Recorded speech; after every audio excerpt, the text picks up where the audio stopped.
करम खान जे कहर खां तोखे रब बचाए, पर जेड़ा पिरकार थई न बचंदे कोन। पीरण गाल के समझी त वियो हूंदे। हा करम खान, बच्चल खान जे राज जो माण्हू आहियां, न सम्झो हूंदुमि। करम खान जे पलांद करणो अथई त सिधो ॿुधाए त मां बि बच्चल खान खे ॿुधायां।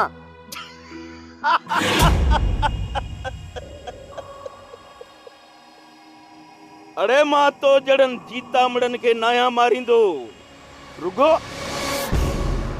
तोखे पंहिंजी ताक़त जो अंदाज़ो कराइणो आहे। मां जे कॾहिं चाहियां न त तुंहिंजे लाश खे गाॾीअ जी डिग्गीअ में विझी वाह में लोढ़े छॾियां। बाक़ी तूं चाहीं छा थो उहो ॿुधाए न। मां तोखे रुगो इहो थो चवां त नांगन जे बिरड़नि में हथ विझण छॾे ॾे। हिकिड़ो डंग लॻी न फुरड़ी बि कोन हणंदे। मुंहिंजे अंदर में एतिरो ज़हर भरियल अथई। मूंखे सभु ख़बर आहे। ॾातू खान सॼी ॻाल्हि मूंखे सम्झाई आहे। तूं पंहिंजे सरदार जी बेइज़तीअ जो बच्चल खान खां पलांद वठण थो चाहीं। बच्चल खान जे राज जे कुल्हे ते बंदूक रखे तूं बच्चल खान खे मारे सघंदे? मथो फिरियो अथई मथो। अड़े मथो तव्हां जड़नि जो फिरियो आहे जो बच्चल जे चवण ते लॻी सरदार सोडे खान जा मुखालिफ़ थिया आहियो। करम खान कन खोले ॿुध। सोडो खान तुंहिंजे राज जो सरदार हूंदो, तूं चवंदो असांजो न। असां तुंहिंजे कंहिं बि सरदार खे बच्चल खान जे पग मट नथा सम्झूं। अड़े इहा तव्हांजी भुल आहे। बच्चल हिकिड़ो मामूली मल आहे, मल।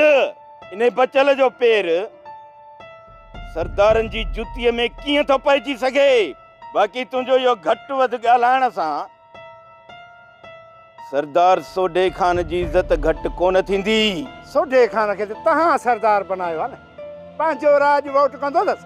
बच्चल सां मुंहिंजो को बि झेड़ो कोन्हे, पर इन बच्चल सदाई मुंहिंजी मुखालिफ़त कई आहे। झेड़ो?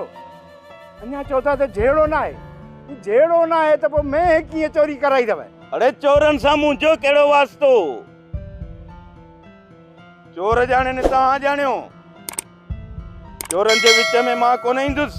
करम खान एॾो सियाणो कॾहिं खां वठी थियो आहीं। चाचा बि चई थो, वरी मथां झंड बि पाई थो। वाह करम खान वाह, छा एतिरो चरियो थो सम्झी जा असांखे? अड़े मां चाहियां न त चरियाइप ॾातू ऐं तुंहिंजे कननि मां दूहे वांगुरु कढी सघां थो, पर मां रुगो इहो थो चाहियां त ॾातू ऐं तूं ॾाहा थियो, मुंहिंजे गाटे में न लॻो। तव्हांजो जेको बि कमकार हूंदो तव्हां हिकिड़ी फोन कजो, तव्हांजो मसइलो हल थी वेंदो। ॾातूअ कहिड़ा 10 खून कया न जो तूं सज़ा माफ़ कराईंदेसि? या मां तो जहिड़े खे कमु चवंसि? मुंहिंजा कम, असांजे राज जा कम बच्चल खान पाण ई कराईंदो। करम खान तूं कम जी ॻाल्हि कर, कम जी। तूं विढ़ंदे या मां वापसि वञा? बीराणा घर वञी थधे दिमाग़ सां सोच। भली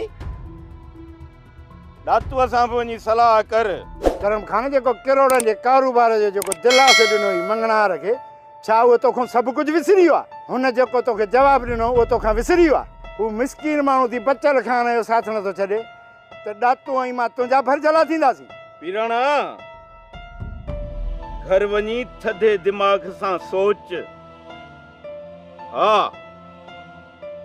जे चई न त गाॾीअ ते चाढ़े मोकिलियईं। पीराणे जे पेरनि ऐं गोॾनि में अञा दम आहे। तुंहिंजे गाॾीअ में तॾहिं चढ़ंदुसि जॾहिं सफ़ा ग़ैरत मोकिलाए वई।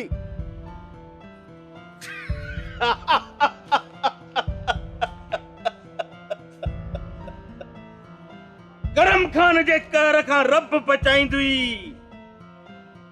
पर जहिड़ा पिरकार थई न बचंदे कोन।